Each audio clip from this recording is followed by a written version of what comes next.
De primeira 6 lunas de ano 2022, Aruba a receber 528.325 turistas.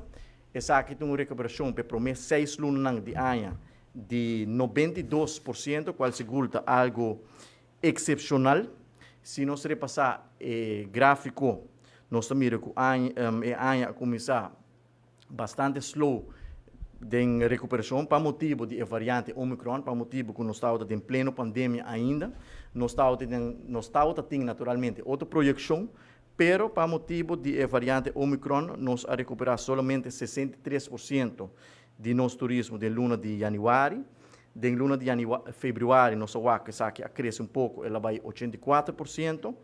De luna de março, ela segue aumentar gradualmente, ela chega a 90% acaba.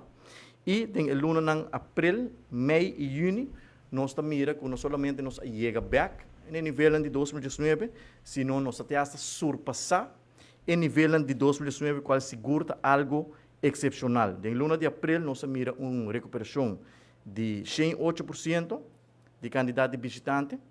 Em luna de maio, 103%, e em luna de junho, também 103%. Me quero importante para mencionar que em luna de julho, também nós estamos surpassando a cifra de julho de 2019.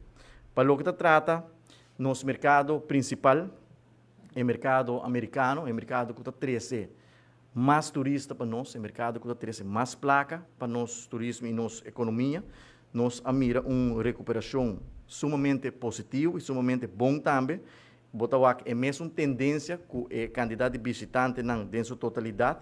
O mercado americano também, de luna de januário, a começar relativamente slow, nós não a recuperar maneira que nós estamos a desejar. Mas se nós mira o gráfico, januário a abre com recuperação de 70%, fevereiro 92%, março 94%, bota mira que está subir gradualmente, para os últimos 3 lunas, que está abril, maio e junho, nós mira uma recuperação em comparação com 2019 de 104%, 107% e 106%, e para o que se trata de luna de julho, também nós também mira uma recuperação de riba 100% para o mercado americano, que é o mercado principal, é o mercado mais importante para nosso turismo.